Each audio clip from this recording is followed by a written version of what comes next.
ফেসবুকের রিলস ভিডিওগুলো ফর ইউতে যাবে কিনা সেই বিষয়টা কিন্তু আপনি চেক করে দেখতে পারেন। ফেসবুকে একটা রিলস ভিডিও ফর ইউতে যাওয়ার জন্য কিন্তু অনেকগুলো বিষয় কিন্তু কাজ করে। সেই বিষয়গুলো আপনি কিভাবে বুঝবেন যে আপনার রিলস ভিডিও ফর ইউতে আসলে যাবে কিনা, অথবা আপনার রিলস ভিডিওতে কোন ধরনের লেকিংস রয়েছে যে লেকিংসের কারণে আপনার ভিডিওগুলো ফর ইউতে যাচ্ছে না, সেই বিষয়গুলো খুঁজে বাইর করাও কিন্তু আপনার জন্য গুরুত্বপূর্ণ। কারণ আপনার ভিডিওগুলো যদি ফর ইউতে না যায় তাহলে কিন্তু আপনি কখনোই ফেসবুক থেকে ভালো কিন্তু অ্যামাউন্ট ইনকাম করতে পারবেন না। ফেসবুকে আপনার ভিডিওগুলো ভালো রিচ পাবে না, ভিউ পাবে না, এনগেজমেন্টও কিন্তু পাবে না।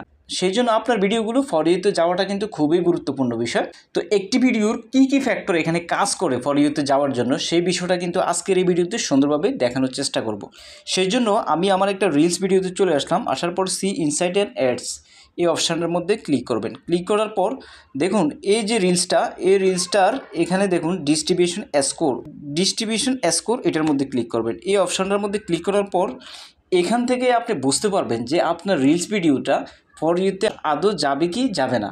দেখুন এখানে কি লেখা আছে, 3 second video views has had the biggest impact on the distribution on this reels. বলছে আমার এই যে রিলসটা এটার মধ্যে কোন বিষয়টার ইম্প্যাক্ট বেশি। দেখুন এখানে 3 second video views 2.7K higher than your other reels. অন্যান্য রিলস থেকে এই জিনিসটা কিন্তু ঠিক আছে, 3 সেকেন্ড ভিডিও ভিউজটা ঠিক আছে। তারপর একটা হচ্ছে রিয়েকশানটা কিন্তু এখানে কিন্তু আসে নাই। বাট রিয়েকশান বলতে বোঝাচ্ছে লাইক, কমেন্ট এবং শেয়ার, এই তিনটা জিনিসের কম্বিনেশানে হচ্ছে রিয়েকশান কিন্তু এখানে কিন্তু নাই। তারপরে হচ্ছে অ্যাভারেজ মিনিউটস ভিউড, এটা কিন্তু ঠিক আছে। তাইলে এখানে তিনটা ক্রাইটেরিয়ার মধ্যে দুইটা ক্রাইটেরিয়া হয়েছে ঠিকঠাক, উপরের দিকে গ্রিন আছে, বাট একটা ক্রাইটেরিয়া কিন্তু এখানে ফিল আপ হয় নাই, যার কারণে এই ভিডিওটা কিন্তু ফর ইউতে কিন্তু যায় নাই। ফর ইউতে না যাওয়ার মূলত মেন কারণ হচ্ছে এখানে তিনটা জিনিস, বা এখানে চারটাও থাকতে পারে। আরেকটা রিলস আপনাদেরকে দেখাচ্ছি, এখানে কিন্তু চারটাও থাকতে পারে। যেমন ধরুন এই রিলসটার ক্ষেত্রে দেখুন কমেন্টস এটা কিন্তু নিচের দিকে রয়েছে, 3 সেকেন্ড ভিডিও ভিউজ এটা কিন্তু সমান রয়েছে, এটা কিন্তু ভালো নাই। রিয়েকশান এটাও কিন্তু নিচের দিকে রয়েছে, অ্যাভারেজ মিনিউটস ভিউড এটা কিন্তু উপরের দিকে রয়েছে। অর্থাৎ এখানে চারটার মধ্যে তিনটার খারাপ অবস্থা, নিবু করতেছে বাড়তি, এই জন্য ভিডিওগুলো ফর ইউতে যাচ্ছে না। তবে ফর ইউতে যাওয়ার জন্য আপনাকে কিন্তু কিছু কাজ করতে হবে। সেই জন্য আপনার রিলসের দৈর্ঘ্যটা কিন্তু একটা গুরুত্বপূর্ণ ফ্যাক্টর। আপনার রিলসের মধ্যে যে মিউজিকটা আপনি ইউজ করতেছেন সেই মিউজিকটাও কিন্তু গুরুত্বপূর্ণ ফ্যাক্টর। মিউজিক হোক অথবা কোনো বাজনা হোক বা যে কোনো একটা আওয়াজে সাউন্ড হোক না কেন, সেই জিনিসটা কিন্তু খুবই গুরুত্বপূর্ণ বিষয়। কারণ আপনি কি বলতেছেন আর কি করতেছেন সেটা থেকেও গুরুত্বপূর্ণ বিষয় হচ্ছে আপনার এখানে মিউজিকটা, অর্থাৎ আপনার এখানে সাইড ইনস্ট্রুমেন্টের যে বাজনাটা, সাইড ইনস্ট্রুমেন্টটা হচ্ছে সবচেয়ে গুরুত্বপূর্ণ বিষয়। ফেসবুকের ভিডিওগুলো ফর ইউতে যাবে নর্মালি হচ্ছে যখন এই ভিডিওর মধ্যে অ্যাভারেজ ওয়াচ টাইমটা বেশি থাকবে এবং সেই ভিডিওর মধ্যে যদি মানুষের শেয়ারিংটা যদি বেশি থাকে, তারপরেই কিন্তু আপনার ভিডিওগুলো ভাইরাল হওয়ার সম্ভাবনা থাকবে।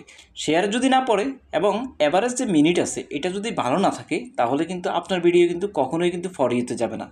এই দুইটা জিনিস কিন্তু খুবই গুরুত্বপূর্ণ। আর এই দুইটা জিনিস ধরে রাখার জন্য আপনাকে যে কাজটা করতে হবে সেটা হচ্ছে আপনার কন্টেন্ট হাই কোয়ালিটি করতে হবে, কন্টেন্ট সেন্টারে ভিডিও করতে হবে, এবং কি আপনার কন্টেন্টের মধ্যে ভাইরাল টোন ব্যবহার করতে হবে। এই যে তিনটা কাজ বললাম, এই তিনটা কাজের সমন্বয়ে আপনার একটা রিলস ভিডিও কিন্তু স্মার্ট হয়ে উঠবে এবং জনপ্রিয় হয়ে উঠবে এবং আপনার রিলসটা কিন্তু ভাইরাল হবে। সর্বশেষ যে বিষয়টা সেটা হচ্ছে আপনি যদি কন্টেন্ট ক্রিয়েট করে সত্যি ভাইরাল হতে চান, রাতারাতি ফলোয়ার এবং এনগেজমেন্ট, রিচ সব কিছু বাড়াতে চান, তাহলে অবশ্যই আপনাকে একটা আইডিয়া ক্রিয়েট করতে হবে, যেটা ইউনিক আইডিয়া, যেটা অনলাইন প্ল্যাটফর্মে আগে কখনো কেউ দেখাতে পারে নাই। ওই ধরনের একটা আইডিয়াকে আপনি সামনে নিয়ে আসতে হবে। যদি এই ধরনের আইডিয়া সামনে নিয়ে আসতে পারেন, এই আইডিয়ার উদ্ভাবক হিসেবে আপনি কিন্তু ভাইরাল হয়ে যাবেন এবং সবাই কিন্তু এই আইডিয়ার জন্য আপনাকে কিন্তু ফলো করবে। তাই একটি নতুন আইডিয়া তৈরি করার চেষ্টা করুন, তাহলে কিন্তু অনলাইনে আপনি সফল হতে পারবেন। তো বন্ধুরা, ভিডিওটি ধৈর্য ধরে এতক্ষণ পর্যন্ত দেখার জন্য অসংখ্য ধন্যবাদ।